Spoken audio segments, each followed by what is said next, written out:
The enemy continued laying heavy but erratic fire on the area surrounding the train station throughout the morning, and dark circles of soil left by exploding shells could be seen in stark contrast against the clean white snow.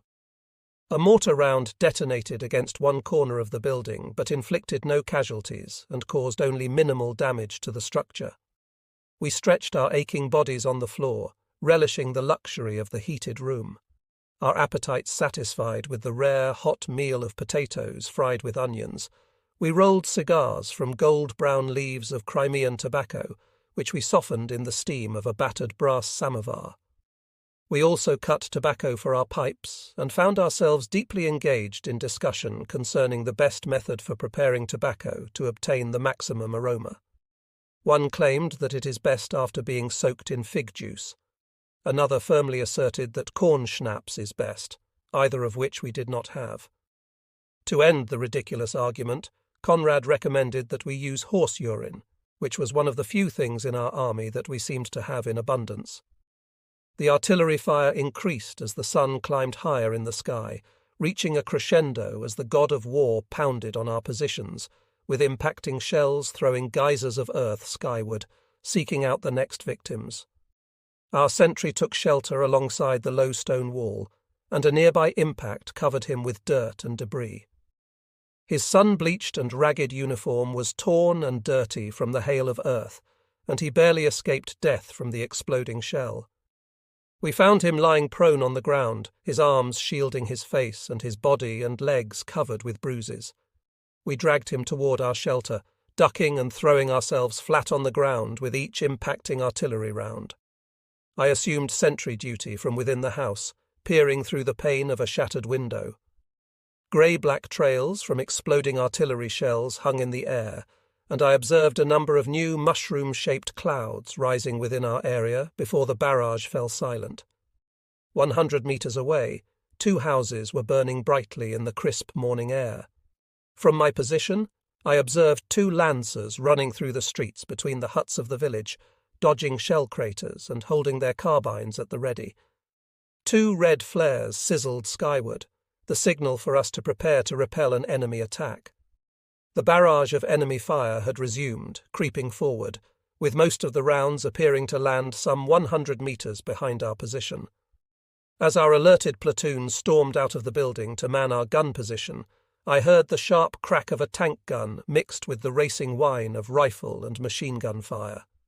We leaped to our anti-tank gun, located 20 paces from where the rail line intersected the road.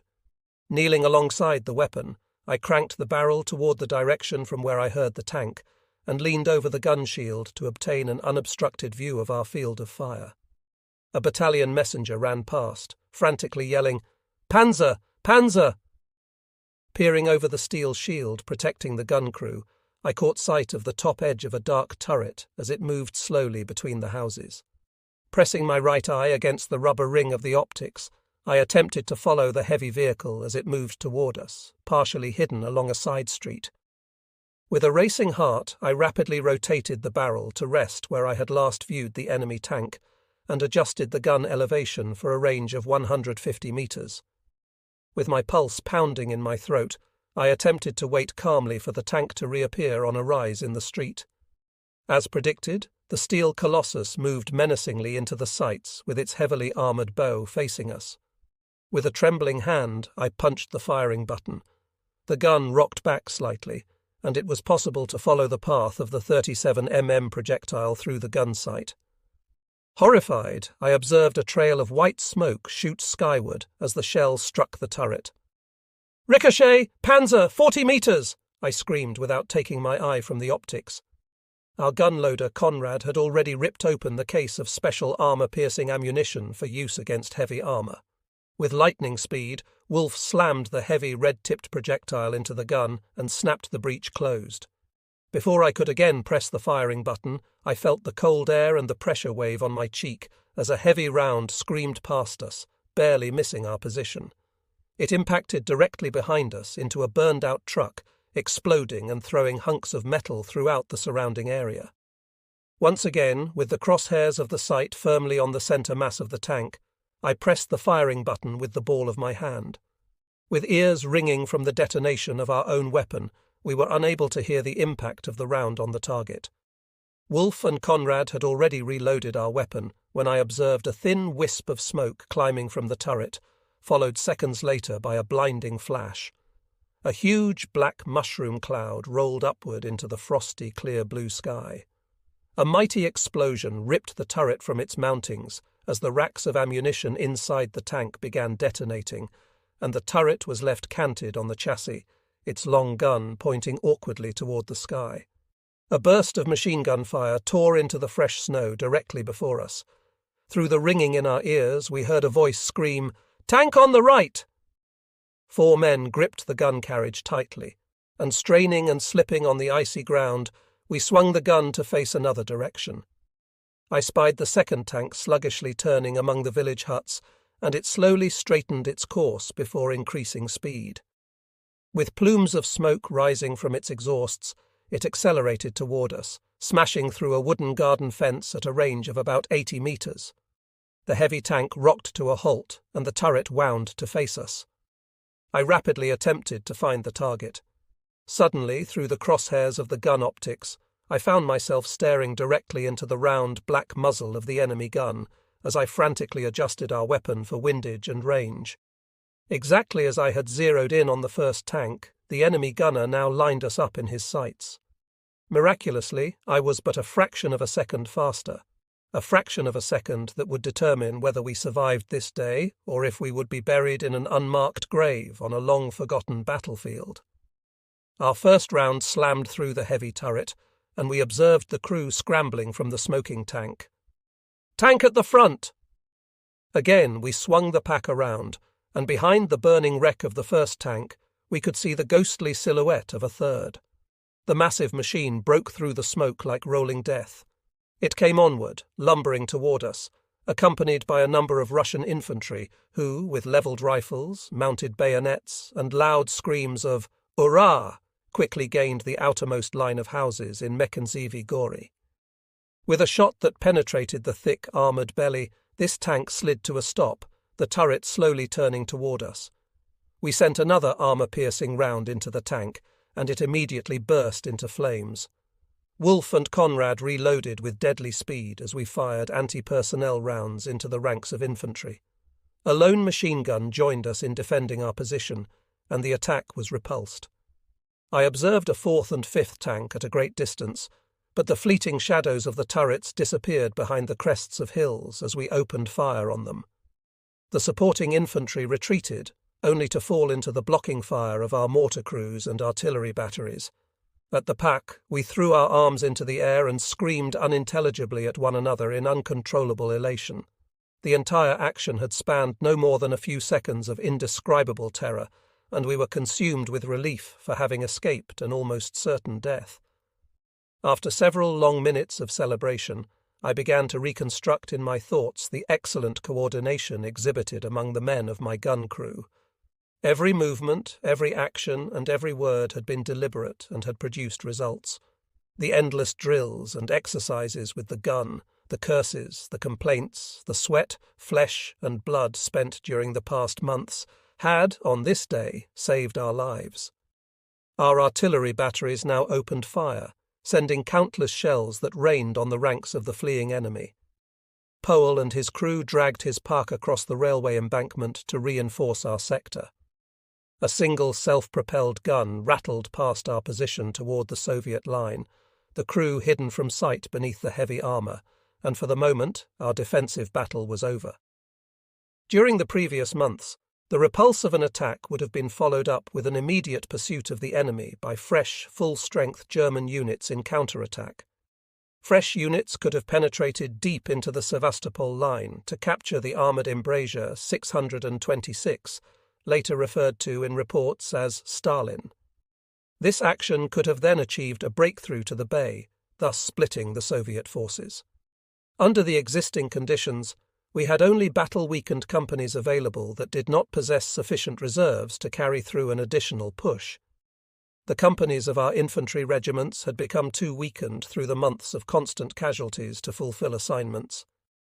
The 9th Company of our regiment now consisted of 18 men, The acting company commander was a Feldwebel. For weeks, the men had lain without relief before the enemy, beating back Russian attacks and then assaulting forward again. Added to the stress and deprivations of battle was a climate that took its toll on morale and fighting effectiveness. Wet, cold days and freezing nights. In the trenches, the Esbit stoves, or a candle held beneath the cover of a ragged shelter quarter, provided the only warmth for aching joints and sore hands. We were painfully aware that our light clothing issue would not suffice during a Russian winter.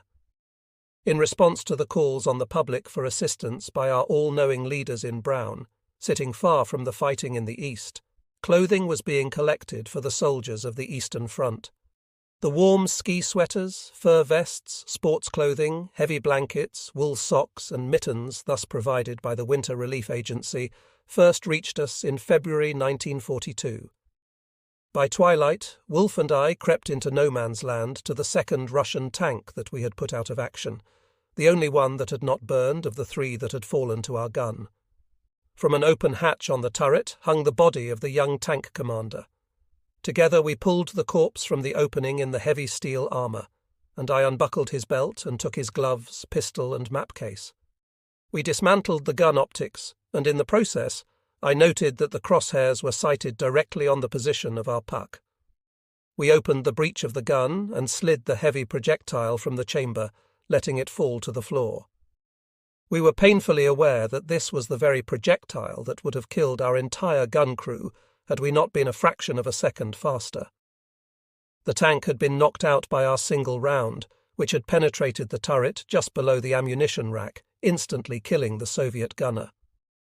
As the last traces of the sun disappeared on the horizon, the noises of the restless front increased, and under cover of darkness we crept back toward our quarters in the old stone house. As we were returning, we discovered a culvert under the railway embankment running towards the southwest, large enough for a 10-year-old child to walk through standing upright. Inside the culvert, pressed closely together, we found a number of civilians, almost entirely women and children. The women and girls were wearing thick woolen scarves wrapped around their heads and necks, and their bodies appeared to be large and stocky in their thickly quilted clothing. Through frightened, quivering lips they pleaded, "Vota nada, we need water," and I replied, "Vota budid, you will have water." A middle-aged woman who appeared to be the boldest among them followed me with a pail, and I led her to the well behind our stone house. She thanked me with an unintelligible outpouring of words, and much spesiva, before trotting nervously back to the culvert. It was apparent that the tiny cluster of women and children had been crouching for several days in the confined area, where it was possible neither to stand upright nor lie prone. Packed closely together with drawn knees, they remained sitting like lost pearls in the dark confines of the culvert.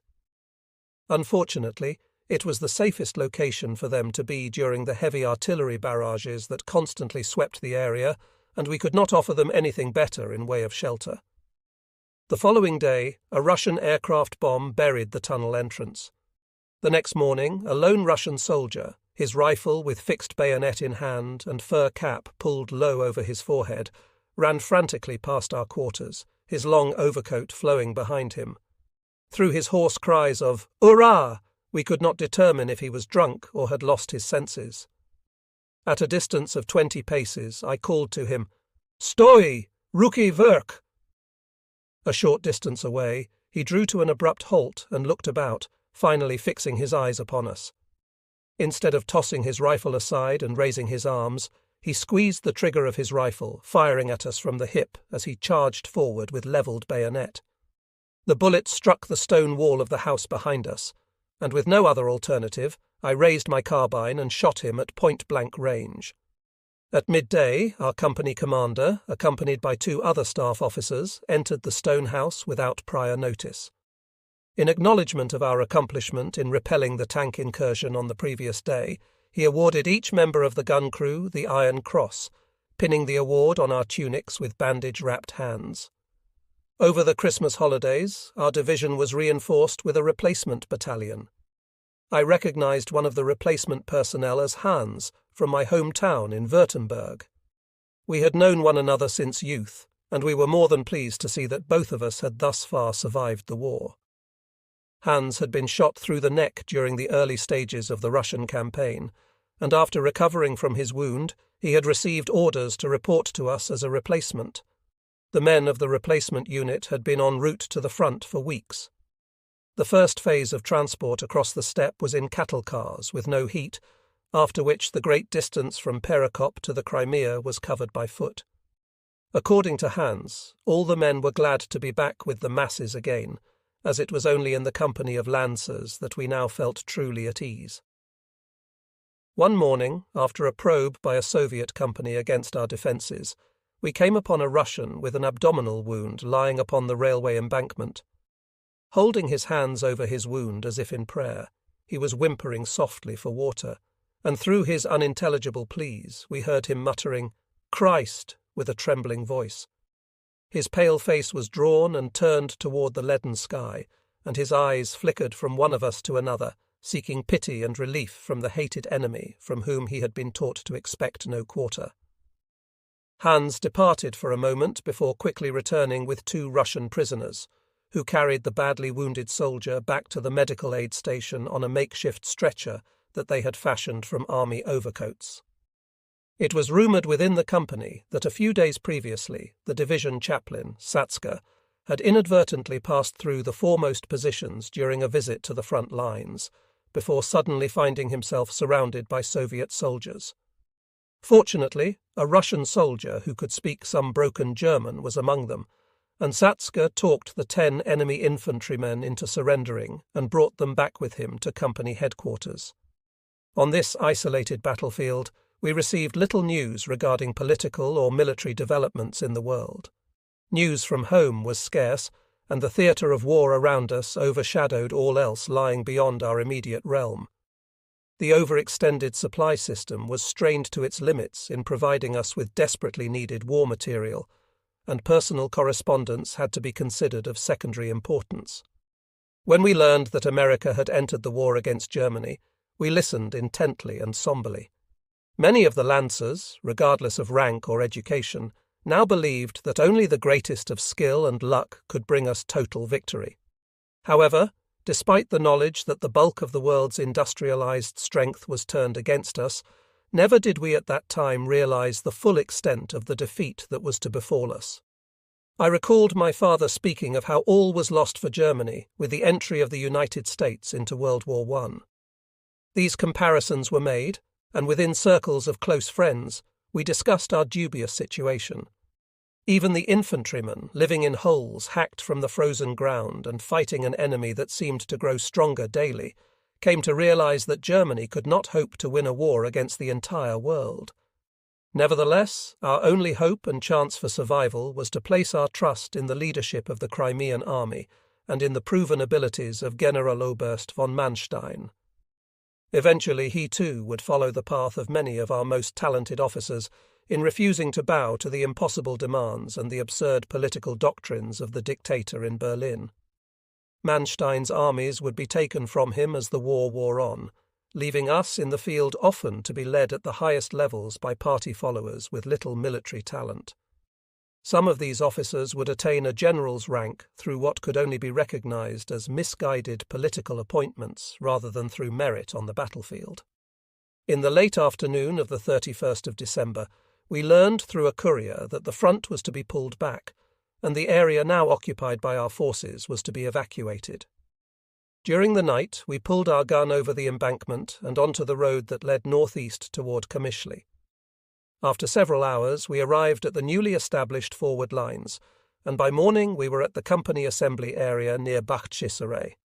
Initially, we failed to understand why it was necessary to give up such a large area for which we had so heavily paid with the blood of our comrades.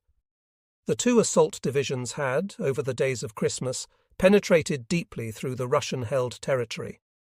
From our forwardmost positions we had been able to hear the foghorns at night of the Russian ships on Severnaya Bay, the lifeline for the enemy. These deep penetrations had left our flanks dangerously exposed to an enemy who was continuing to be reinforced from the sea. Thus, the line had been adjusted to eliminate the possibility that we might be severed from our main battle group. before Feodosia, January 1942. The Division War Diary entry explained that due to extraordinary events on the Crimea, it was deemed necessary to revise the planned assault against Sevastopol. Only later did we learn of the danger in which the Crimean army had found itself. On the 25th of December, the Russians had carried out successful landings near Kerch, where only a single German infantry division had been positioned during the fighting at Sevastopol. Organized partisan units had received orders from the higher Soviet command to sever the supply route to the Crimea along the corridor near Perekop, and on the 29th of December and through early January, the Russians landed at Eupatoria and in the harbour of Feodosia. Through tenaciously defending their position, the division occupying Kerch was successful in halting the Russian penetration. Eupatoria was retaken by encircled reconnaissance units, and the partisan units were driven back. The 46th Infantry Division at Kerch fought a withdrawing action to the west to avoid being encircled, as only part of one Romanian cavalry division, a supply unit, and a weakened Pionier battalion were available as reinforcements. The situation for the army in the Crimea had become critical. During the first days of January 1942, the division marched through Simferopol, the main city of Crimea in the sector to the north of Karasubasar. Due to a thaw that turned all roads into a bottomless morass, headway was made only through the extraordinary efforts of the men and horses. In many instances, teams of horses could be observed harnessed to motorized vehicles. The reliable animals were often able to make slow but deliberate headway through the mud, but the mechanized transports remained helplessly mired in place. With the further movement of units marching toward the east, the artillery and most of the supply units could move only on the hard surface of the Karasubasar-Stary road to make any progress whatsoever. The assault on Sevastopol had cost the division such heavy losses that the division commander, General-Lieutenant Sensenich, deemed it necessary to dissolve one battalion in each regiment to bring the remaining battalions up to fighting strength. Sensenich left the division on the 5th of January 1942 to be replaced by Oberst Lindemann, a brave and talented officer. An offensive was scheduled for the 15th of January, and the 132 Days Infantry Division was assigned to push through and over Hill 132.3 to the Black Sea and onto the Bay of Feodosia. To the left was positioned the reinforced Infantry Regiment 213, and the sector to our right was assigned to the 170th Infantry Division. Shortly before twilight, we received reports of prepared Russian defences southwest of Hill 132.13. Under cover of 2 machine gun posts, we pulled our pack across the frozen, grey no-man's land with the gun shield facing forward. We took up a position on a gentle slope from where we could see the Bay of Feodosia. The Black Sea was visible to us for the first time, seen as a dark grey line on the horizon. We opened fire with our puck upon a group of Russian vehicles and armour that was unwisely situated on the open steppe at 1,500 metres distance. The Russians returned fire from tanks and heavy mortars, and the impacting rounds burst on the crest of the slope behind us. During the exchange of fire, a gunner manning another pack in our company was killed by an exploding shell. I carefully readjusted the rangefinder and sighted our puck on a distant target. Once again we found ourselves facing the deciding minutes of life and death on the battlefield. If the enemy armour had our position fixed, and were quicker and more skilled than we, then we would have found our graves on this hillside. With a burning eye against the rubber eyepiece of the optics, I pressed the firing button and followed the path of our shell, holding my breath as the projectile was lost from sight against the tiny black target in the distance. The crew piled out of the armoured vehicle, indicating that our shot had struck home and had disabled the tank. A 105 mm battery of our division artillery immediately opened fire, and within minutes the entire Russian-occupied field was enveloped in a thick cloud of dust and smoke. We continued to fire rapidly into the haze with anti-personnel rounds. The Soviet positions, which otherwise would have served as a bridgehead for a counterattack on our newly established lines, disappeared under a hail of artillery fire. The protecting darkness swept over us, enveloping friend and foe and bringing an end to the exchange of artillery fire. During the night, a reconnaissance platoon brought in several prisoners, providing information for pressing an attack the following day. An icy wind whistled out of the northeast. We lay pressed tightly together in the trench dug alongside our gun, praying that we would not be tormented with rain or snow as we shivered in the darkness on the hillside. Covered by shelter quarters and wrapped in bits of spare clothing, we passed the night on the frozen steppe before Feodosia. Dawn provided scant relief as the sun sporadically pierced grey clouds, offering little warmth. At midday, we provided security for the infantry units with our puck as they advanced on Feodosia. Before us lay an open field of fire, and across the dry earth of the steppe, the infantry moved relentlessly toward the sea, appearing as tiny moving specks in the distance that eventually disappeared over the horizon. During the initial hours of the attack, the harbour had been bombed by Stukas, and we were able to detect burning houses, storage facilities, oil tanks, and expanses of factories in the approaches to Sarigol. Above the harbour of Feodosia, a massive black cloud of smoke hung in a clear winter sky. From the positions to our rear, the sound of rifle fire suddenly broke forth.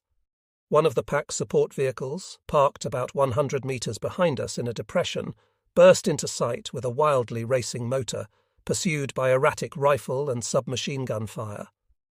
We swung the gun about to face our rear with no visible sign of the enemy. Reaching our position, the driver, Fair, fell breathlessly from the cab of the truck, exclaiming, "The Russians are behind us and have overrun the assembly positions." He further reported that he could hear the alarm being sounded from regimental headquarters. He knew nothing of the fate of the other driver, other than that he had been observed leaping into his vehicle within sight of the oncoming Russians, suggesting that perhaps the truck had been struck by a round that rendered it immobile. We later recovered the vehicle to find the driver slumped over the steering wheel, killed by a single shot to the head. The attackers poured out of the depression. There were at least 100 Russians streaming with a loud "Hurrah!" toward our 7-man pack crew and one machine gun position. Rifle shots slammed into the side of the vehicle and ricocheted off the glacis plate of our gun. Hans took charge of the machine gun position. Laying his machine gun across the ammunition trailer, he fired a long burst from a standing position.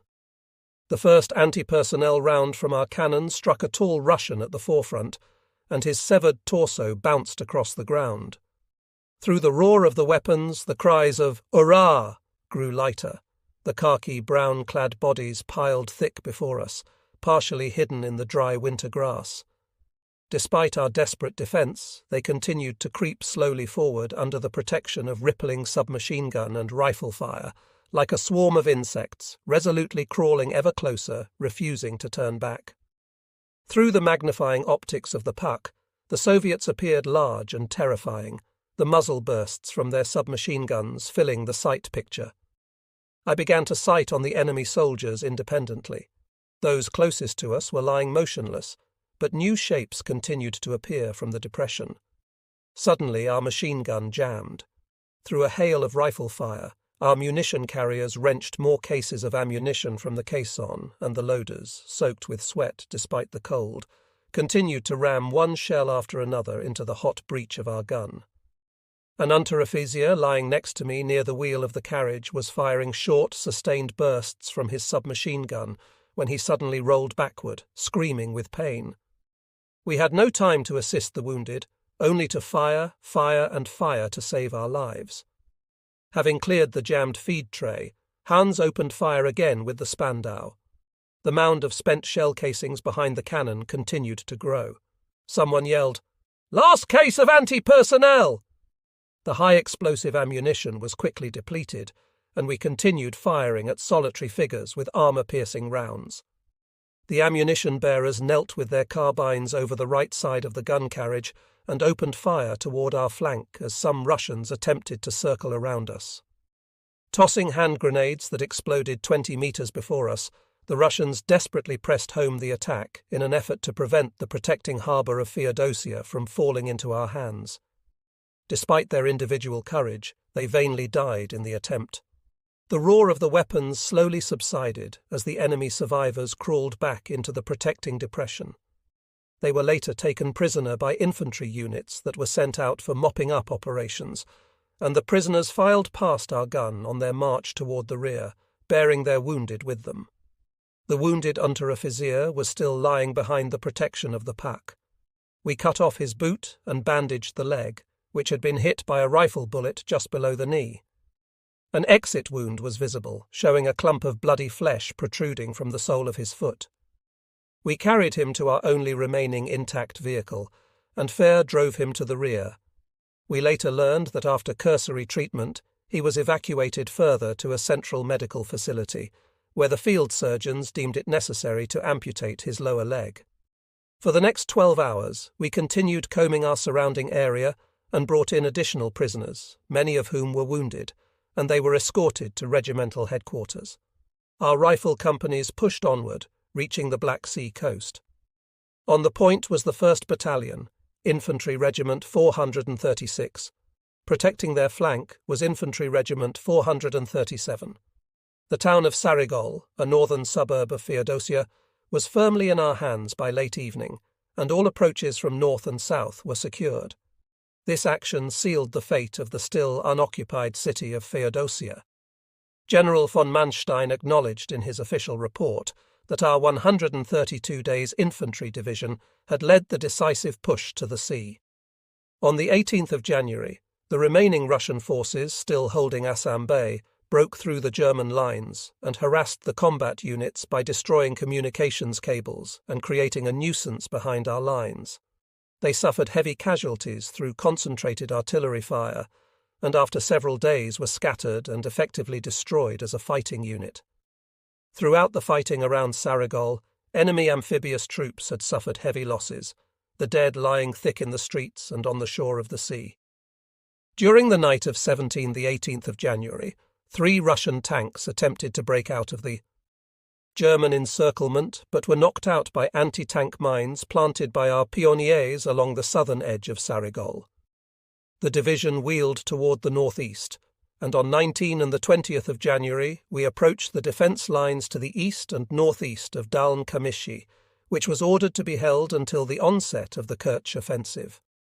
On the 19th of January, Infantry Regiment 438 advanced west of the coastal road of Daln Kamishi and the surrounding heights.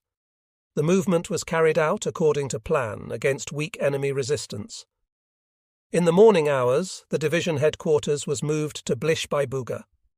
All movements experienced harassment from enemy aircraft, despite snow flurries and clouded skies. Feodosia and the outlying areas had suffered heavy damage from Stuka attacks and artillery fire. A number of damaged transport ships lay in the harbour, and large quantities of war material had been abandoned in the areas evacuated by enemy forces. On the 20th of January, enemy aircraft activity increased. During the evening, corps directives were received to prepare defensive positions along the Daln Kamishi line. On the 21st of January, the division headquarters was moved toward Feodosia. The temperatures plummeted to -30 degrees centigrade. The Wehrmacht report of the 19th of January addressing the Battle of Feodosia stated, German and Romanian forces under the command of General der Infanterie von Manstein, in coordinated actions with Luftwaffe units under General der Flieger Ritter von Greim, have thrown back Soviet forces and have occupied the city of Feodosia. A total of 4,600 prisoners have been captured, as well as 73 armoured vehicles, 77 field guns, and large quantities of war material. The successful termination of the battle for Feodosia eliminated any immediate danger for the army in the Crimea. In defensive positions on the narrow peninsula of Kerch stood the YXX Army Corps with the 132 Days Infantry Division at the forefront. To our left, the TT2 Army Corps with the 42nd Infantry Division and the 18th Romanian Infantry Division in reserve. The attempts of the Russians to break out of the Feodosia sector toward Dushankoy-Perekop and to swing around the bulk of the 11th Army proved to be unsuccessful. As a result of constant breakout attempts by isolated Soviet forces, an order was received to concentrate on the mopping up of all enemy resistance remaining in rear areas. We quickly formulated an attack plan. Heinz and Wolf hastily scrambled on all fours toward the nearest cow. We received the order to bivouac in Sarigol, Feodosia. The troops had been pushed to the extreme limit of endurance since the beginning of the Russian campaign, particularly during the intensive fighting in the areas of Sevastopol and Feodosia. The infantry companies, as well as units of pioneers, panzerjägers, reconnaissance battalions, the forward observers of the artillery, and the supply units, had repeatedly demonstrated how good soldiers can form and react to a given situation, regardless of the strength of the opposition, when provided the proper training and leadership. The respite from the front lines was savoured by my PAK crew. We were situated near the company supply area in Sarigol, designated as regimental reserves. Immediately following the capture of the town, we located another solid stone house with 2 rooms situated near the railway, very similar to our previous quarters. The house was occupied by Mamushka, an approximately 50-year-old plump Ukrainian with a round, cheerful face, her 30-year-old daughter Marussia, and Pan, the man of the house. Pan was born in the Crimea and was of slight build, with a large patriarchal moustache that hung from beneath the black lamb's-wool cap that he was never seen without, even in warm weather. He was of an undeterminable age, a small, gnarled-looking man who could have been anywhere between 40 and 60 years old. Before the path of war had rolled through their homeland, he had worked as a station master for the Feodosia railway system. We quickly grew accustomed to our 3 hosts, who occupied the front room of the house. Against the right wall of the building was an oven constructed of mortared brick with an iron facade, and the back of the room was filled by a large, wide wooden bed in which all 3 slept together. In the second room were 2 decorative iron beds, a dark brown walnut armoire, and a night table that sported a well-tended house-plant. I allowed myself the luxury of sleeping in one of the iron beds on a genuine mattress, while the others made themselves comfortable upon the floor. It was a warm and cosy house, and even the nightly sound of the large Russian naval batteries resonating from the horizon disturbed us little. The only misunderstanding that we experienced occurred with Mamushka, when we callously pounded nails into the wall and along the front of the armoire for the hanging of our canteens, cartridge belts, and miscellaneous field equipment. Mamushka paced rapidly back and forth, shaking her head beneath her scarf, exclaiming repeatedly, "Nix Karascho! Najeto kultura!" We immediately removed all the nails, and she became calm again. The furniture at our disposal was somewhat old-fashioned and dated from the days of the Tsars. There was no evidence of new furniture to be seen. The house had been wired for electricity, but no power was available, so the old oil lamps typical of the Russian cottages were relied on to provide a dim but warm lighting within the dwelling. The army rations remained sparse and monotonous. The bread ration had again been reduced. With the capture of the village, we received a special addition to our rations, which now consisted mostly of canned meat. While rummaging through a Russian truck that had been partially destroyed by a shell from an assault gun, we found sacks of dried bread and long-smoked sausages, which tasted similar to the Krakow sausages familiar to us in Germany. In addition to looking for food, we searched an abandoned hut near the harbour, where we found large pasteboard cartons filled with soap. Upon further investigation, we were surprised to discover large sacks of cornmeal and sugar hidden deep beneath the piles of soap. With these supplies at hand, Heinz, our baker from Karlsruhe, created an excellent meal of sugar-sweetened semolina, which we hungrily devoured with slices of Russian sausage. We stuffed ourselves full while sharing our bounty with Mamushka, Marussia, and Pan, as they themselves had almost nothing to eat. The word spread quickly throughout the company about how well our gun crew was living, and as a result we received a constant stream of visitors. Hans came to visit me as well, and we sat and talked about our homes in Württemberg, which lay 3,000 kilometres behind us. We filled a number of empty ammunition cases with the meal and sugar, and the trove remained hidden in full view among our stockpiles of ammunition crates. Because we always seemed to have additional rations, the company bestowed on us the honorary title, the Riff Raff Crew. While searching the pier storage facilities, we came upon 2 large liquid storage tanks. Hoping to find a bonanza of fuel for our vehicles, We inspected the containers closely. Inside, we discovered 3 shivering Russian soldiers who had been standing up to their shoulders in oil for several days. Having been convinced that they would be shot immediately upon capture, they had chosen to die in the freezing temperatures or face the prospect of drowning in horrible conditions rather than surrender. We took them to the harbour commander's headquarters, where they were given other clothing, and there we left them to an unknown fate.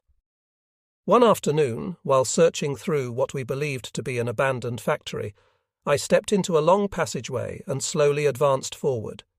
Suddenly a hand grenade came bouncing out of the darkness, the time fuse sizzling and sputtering, and rolled to my feet. I lashed out instinctively and kicked it back into the darkened chamber, while simultaneously grabbing Heinz, who, unaware of what was happening, had come up close behind me. I pulled him with me into a neighbouring room as the grenade detonated, filling the air with dust and debris. With our ears ringing from the blast, we scrambled to our feet with submachine guns ready, and 5 Russians came stumbling toward us with upraised arms. The hand grenade had rolled back down the passageway and exploded almost at their feet, and dazed but otherwise uninjured, they surrendered without further resistance. The combing of captured and occupied areas was not without an uncertain degree of risk. I received personal satisfaction from knowing that although I was ultimately responsible for the safety of my gun crew, I could trust their judgment and physical ability to any limit. This faith in each other had grown over the months on the front, and matured to the extent that only death or wounds could separate us from this ultimate level of trust. Following the winter battle of Feodosia from January 15th to 18, the front on the narrow peninsula of Kerch was reduced to static warfare. While the division held the sector from the icebreaker on the Black Sea to the approximate middle of the Parpach line, Hill 50.6, the Russians occupied well-prepared positions opposite us. Their defensive line consisted of an extensive network of deep trenches, minefields, and tank traps. All breakthrough attempts by the enemy from the end of February to early May were halted by the division with heavy losses to the Soviet forces, especially the assaults against the left wing on Hill 50.6. Despite enemy operations with tanks and a far superior number of rifle divisions, our defensive front continued to hold. Local penetrations through the line held by the 46th Infantry Division on our left and through the area covered by a Romanian brigade were sealed. Across the entire eastern front, the Russians attempted to win back ground lost to the German army the previous summer, and in doing so wrested the initiative from the German forces. They also used to great advantage the fact that the Soviets continued to exercise control of the Black Sea, and our troops and positions were more often experiencing naval gunfire from the Soviet fleet, which cruised the Black Sea at will.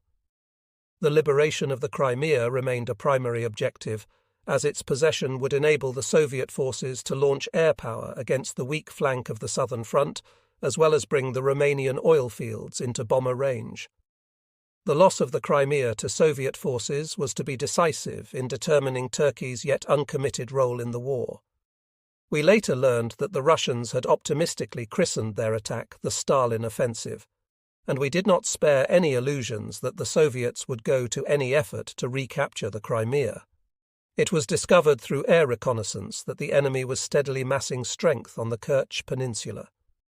The Straits of Kerch had been frozen solid for several weeks and were capable of supporting traffic all the way to the Caucasus. This unexpected advantage for the Russians provided them with the possibility of transporting troops and material over the ice from the hinterland. For both the German Lancers and the Soviet infantry, a grinding, costly trench war had begun, with troops labouring day and night constructing earthworks and obstacles. The shortage of wood and timber made the construction of bunkers difficult, and it was necessary to transport logs over great distances from the rear areas and the Yaila Mountains. The division's combat engineer units laid minefields and erected complex expanses of barbed wire defences. Through the tireless efforts and exertions of the troops, the enemy remained unsuccessful in attempts to break through our positions. During the previous year, during our battle for Sevastopol, the 46th Infantry Division had captured the Kerch Peninsula and harbour. Throughout this period of operations, the 46th was under the command of General Graf Sponeck, who, when flanked by strong enemy forces at the end of December 1941, exercised independent command and ordered a withdrawal from the peninsula. This action was in direct violation of Hitler's non-withdrawal policy. Subsequently, an investigation of the general's actions was ordered. Following Sponeck's independent move, a directive from the commander of the Southern Front was released, which expressly forbade the awarding of any further decorations to this division. This measure of mass retaliation, which all of us considered wrong, was clearly the result of a direct order from Hitler emphasizing that the troops must unconditionally hold all positions, forbidding the withdrawal of forces from any captured territory. The case of Graf Sponeck demonstrated to us the conflict of principles into which a military leader could be thrust. In this instance, initiative had been taken by a trained general officer to save his forces from a perilous situation, instead of obeying a sweeping order that did not take exceptional circumstances into consideration. Sponeck knew that in the case of failure to fulfill his duty, he risked not only his profession, but also his own life. By order of Oberkommando des Heeres, Sponeck was subsequently relieved of his command. A court-martial, presided over by Reichsmarschall Hermann Göring, ended after short deliberation with the sentencing of this brave and capable officer to death. Although this sentence was later commuted to life imprisonment, General Graf Sponeck suffered the fate of many and simply disappeared into the draconian National Socialist justice system. Although his fate remains unknown, it is most certain that he was executed during the purge following the 20th of July 1944 attempt on Hitler's life.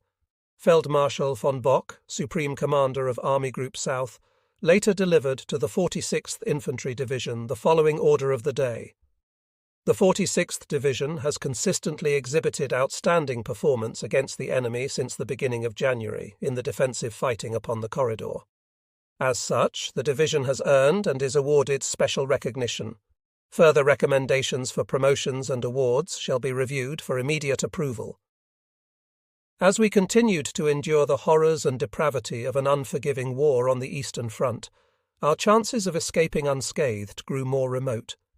This belief was enforced by the widespread knowledge of the fate of German soldiers who fell into the hands of the Russians, of how they often died slowly and painfully in captivity. This awareness of Soviet brutality instilled a will in the soldier to fight and resist to the last round and last breath. As humans, we are often capable of great displays of courage, but for suicide, we have no talent. The war in the East had degenerated to the point that we equated surrender to suicide. At the end of February, the park crew entrenched the gun in the shelter of a terrain feature officially referred to as the Turtle. We sought shelter against the frost and icy wind in a crumbling shed previously occupied by sheep, and made ourselves as comfortable as possible between the damp clay walls. The roof had fallen victim to numerous shell splinters, and we constructed our defence position with an almost circular field of fire. From the heights we could observe the Black Sea to our right. The town of Daln-Kamischy, with its imposing factory building, dominated the foreground. Farther to our right, on the cliffs bordering the sea, was a clear view of the fortified position Icebreaker, approximately 1,500 metres away. In addition to Daln-Kamischy, the Turtle and the Icebreaker were various infantry positions, such as the Grasshopper, which lay near a former grain silo. To our left, we had a view of the front that stretched beyond a frozen marsh up to a hill designated as 66.3. On a clear day, at least a third of the Parpatch position was visible to us as well. We fortified our gun position approximately 50 metres from our quarters and constructed a curved wall of earth for 360-degree protection from shell splinters and mortar rounds. It was possible to reach our gun position from our quarters in relative safety through a trench we hacked into the stony earth. We attempted to make our position as safe and comfortable as possible under the conditions offered, longing for the simple wooden cottages available at our previous location. On the 22nd of February, I paid a visit to Hans, whose gun position was located on the hill of Korakal, on the shore of the Black Sea, for coastal defence. 2 days later, he was killed. The Panzerjäger platoon of Feldwebel Falk was stationed 3 or 4 kilometers behind the forward lines as coastal defense near a prominent White House in the vicinity of Daln-Kamishi. It was ordered that members of the platoons assigned to the quiet coastal sectors muster for a briefing. On the morning of the 24th of February, visibility was limited by fog and mist, rendering far-range observations impossible for friend and enemy alike. Falk's platoon assembled by the White House with approximately 20 men to receive instructions from the platoon commander when a single incoming shell impacted almost at their feet. From this platoon, 5 men, including Hans, were killed immediately or seriously wounded, dying within hours. An additional 12 men received wounds that were not immediately fatal. Following this incident, an order was released authorizing training to be conducted only in small, isolated groups. Soon afterward, another incident occurred when a number of forward observers were killed while massed together on a water tower near the factory of Daln-Kamishi. To obtain a commanding view of the enemy frontal area, observers from an artillery unit, the infantry rifle companies, and several mortar platoons had situated themselves in an unprotected position. A direct hit from a single artillery shell on this observation point killed and wounded all the observers. Following this incident, an order was issued forbidding the massing of observers in such a manner. Operation Trappenjagd was prepared with the aim of driving the Soviet forces from Crimea. In the anti-tank trenches of Feodosia, battalions underwent intense preparations for the planned assault on the enemy earthworks in the Parpach position. For the demolition of enemy wire obstacles, special explosives were prepared, and assault ladders were constructed for storming the enemy trenches. Beginning at 0630 on the 26th of February, the enemy laid strong artillery and mortar fire along our entire front. At 0830, the barrage abruptly subsided, and infantry units supported by heavy armour moved against us. Near Telegraph Hill, a breakthrough was attempted by 9 enemy tanks, one of which was destroyed by the 4th Battery of our division's artillery regiment. 3 other tanks were put out of action with lighter damage by the defensive fire from the 5th Battery. The remaining tanks pulled back. Of the 9 attacking tanks, 7 were destroyed or disabled and remained on the battlefield. By 1000, the attack had been beaten back along the entire sector, with the enemy withdrawing after suffering heavy losses. The rainfall that had occurred throughout the night and continued during daylight hours became a significant advantage while we remained in a defensive posture. The ground became saturated and softened, making movement over open ground possible only slowly and with great difficulty. Again, at 1300, enemy forces attempted to assault Telegraph Hill. Through coordinated fire, this assault was repelled. On the morning of the 27th of February, the enemy pounded the division's defence lines along the Parpach with every available calibre of artillery. Pre-targeted positions were attacked by bombers and fighter squadrons. The incessant barrages on the German lines were augmented by Russian gunboats and destroyers firing into the emplacements, the factory, and the division's artillery positions in and around Daln-Kamishi. With overwhelming numerical strength, the Russians attempted to break through our positions. The thinly held German lines faced 7 rifle divisions and several armoured brigades.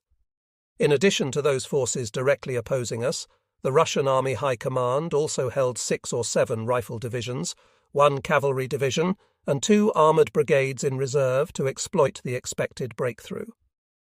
The early morning sun presented a clear sky on the 3rd of March 1942. Strong enemy movement on the Seit-Schent road was detected, with trucks, marching companies, and horse-drawn vehicles filling the narrow roads. During the night, enemy warships concentrated heavy fire upon Korokol, and in the early morning hours, the Russians fired on the town with approximately 200 rounds from medium-caliber artillery. The barrage also swept along the coastal road and the strategically important railroad positions. After a short pause, between 1200 and 1400, heavy artillery fire fell on the positions of the 5th and 6th batteries from the direction of Moscow. In the 6th battery, a gun was heavily damaged and put out of action with the loss of several artillery crew members. During the night, our batteries fired 25 rounds each on the road crossing near the tank trenches. In the morning hours, enemy troop concentrations were taken under fire. Strong enemy air attacks were launched on the neighbouring left sector. Friendly air activity remained weak. This artillery duel resulted in our batteries suffering 2 killed and 7 wounded. The divisional sector soon became polarised into a series of hotly contested strongpoints, with most heavy fighting taking place near hills 50.6 and 66.3, as well as on the Turtle and Icebreaker, which fought off as many as a dozen enemy attacks per day. Numerous tanks were destroyed during the period between the 27th of February and the 3rd of March, and again when massive attacks were renewed along this sector from 13 to the 20th of March. Local penetrations into the Icebreaker, the Turtle, and the perimeter of the left neighbouring sector were quickly sealed through counterattacks. We later learned that the Russians had broken through the Parpach in a sector defended by a Romanian division, and the breakthrough could not be stemmed by the weakened German units on the Romanian flanks. With this development, it was necessary to commit a new panzer division into the line. This division had been organised and equipped in France, and was largely outfitted with captured French tanks. The use of the new division had been planned for the spring offensive, but it was compelled to churn through the deep mud to meet the Russians.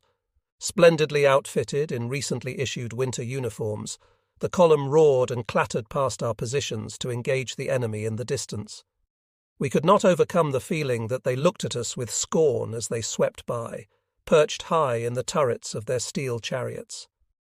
We gazed enviously at the newly outfitted troops as we crouched in our earthworks and struggled through the mud in uniforms and equipment that were tattered, encrusted, and faded through months of exposure to brutal elements and constant use.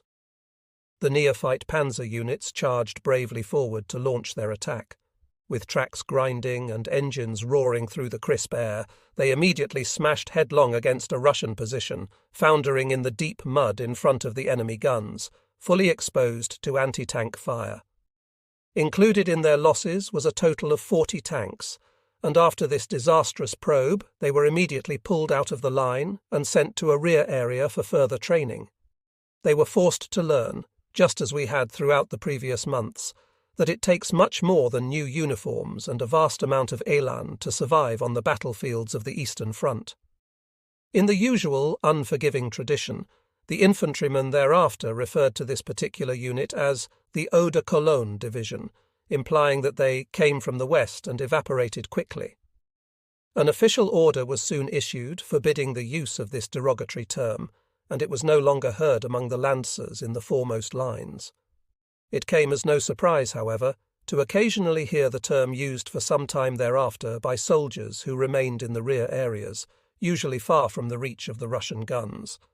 On the 23rd of March, the enemy assaulted the Icebreaker in battalion strength throughout the day. Infantry Regiment 437 had been supported with assault guns, but the enemy's heavy artillery and mortar fire blanketed the Icebreaker and the nearby factory, keeping the lancers pinned in their trenches and bunkers. During the night, our batteries fired on the concentration of enemy troops in front of the Icebreaker. The enemy was successful in capturing the Icebreaker after the German defenders expended all available ammunition. Through heavy blocking fire from our artillery batteries, the enemy was prevented from exploiting the breakthrough for a further advance. The Soviets had suffered massive casualties and were unable to reach the tank trenches east of the factory. With supporting fire from artillery batteries and self-propelled guns, our infantry units successfully retook the Icebreaker by evening. The expenditure of 1,600 artillery rounds by our batteries had prevented a further enemy advance, despite the Soviet ability to bring up reinforcements. While in Blishkamishi, a member of our gun crew requisitioned a goose from the quarters of another unit without authorization or permission. The hapless fowl was prepared and quickly consumed by our ravenous crew. Shortly after our meal, the spies of the offended unit appeared at our quarters, complete with the Kolbenring badges of rank on his sleeve, designating his seniority within their company, and wearing the ribbon of the War Service Cross neatly in his buttonhole. He had also thought to bring a subordinate in tow to witness the event.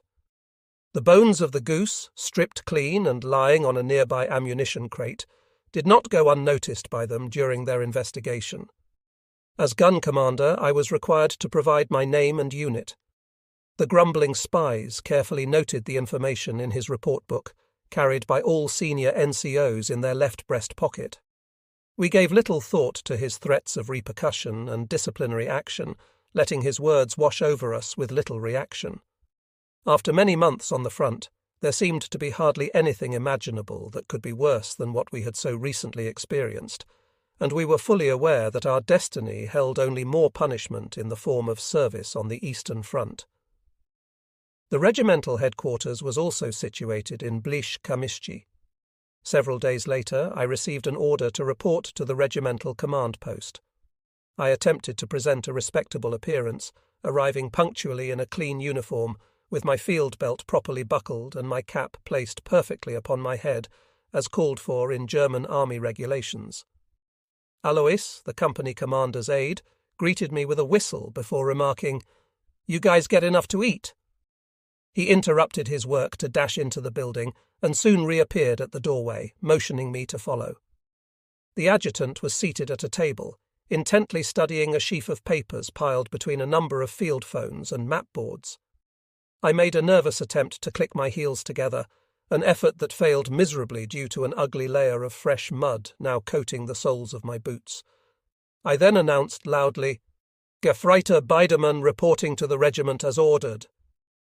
The Hauptmann let me stand silently for several long moments without averting his eyes from the desk. He then laid the papers on his desk and looked up at me. "Gefreiter Biedermann, I have here." He selected a document from the corner of his desk and waved it in my direction. "A report regarding a theft. What was stolen?"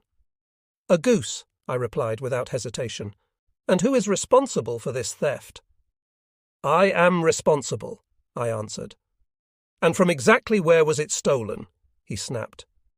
Thoughts raced wildly through my mind. I had not been prepared to explain in detail what I had considered nothing more than a minor infraction. By my hesitation and my inability to answer immediately, he knew that I was attempting to protect the members of my crew who had committed the act. He then proceeded to lecture me on the virtues and importance of discipline, and how non-compliance cannot and would not be tolerated. I was advised that a report of the incident had been forwarded recommending severe punishment. I felt a numbing sensation sweep over me. Never had I imagined that the theft of a goose would be taken to such extremes. I attempted to brush the thoughts and the possible severity of punishment from my mind, and tried to concentrate on his words, which he continued to direct at me with the distinct sharpness of a Spandau machine gun. He finished abruptly, letting silence flood the room for several seconds. The Hauptmann then pushed himself up from the desk and smiled. "Take a seat, Gefreiter Biedermann," he said with a sudden, humane change in tone, motioning to an empty chair near his desk. Alois immediately reappeared with 3 small cups fashioned from modified shell casings. He produced a schnapps bottle from beneath the desk and poured them full, and we drank to our old company. After a toast to various individuals of merit known to both of us, and after answering questions concerning the morale and welfare of the troops in the line, I was obliged to report in detail the last attempt of the enemy to break through our defences following the capture of the icebreaker, where Feldwebel Kovas had fallen. Finally, after drinking a last round, I was dismissed without further threats. Months later, I learned that the senior NCO had actually requested punitive action in his report. Our Hauptmann had endorsed and forwarded the report as required. Coincidentally, he had also forwarded with the report an eyewitness account of an incident observed by several company members on the very same day regarding a Fieseler Storch observation plane. The witnesses claimed to have observed the aircraft land in a pasture in the rear area of the division, and a number of officers had leapt from the aircraft and quickly loaded several sheep into the plane before taking off again. Luckily, the plane's identification number had been noted, and a subsequent cursory investigation revealed that the Fieseler Storch was assigned to the Corps staff. On receipt of this report, which had also included a recommendation of like punishment for those responsible for the theft of sheep, the authorities dropped the issue, and it was never mentioned again. In April, we received replacements on the line. The company was relieved from our positions in the factory, on the icebreaker, and on the grasshopper, and we made preparations to turn over the gun position to a new crew from a sister regiment. After removing our personal equipment and light weapons from the pony cart, we left the pack in the gun position and marched towards Sarigol. With our departure, we felt as though we had abandoned a part of ourselves to the enemy. For long months, the gun had served us well, as we had pulled it through the burning heat and dust of the Ukraine. In the fierce battles, during which we had relied desperately on its effectiveness against charging waves of enemy forces, the gun had never failed us.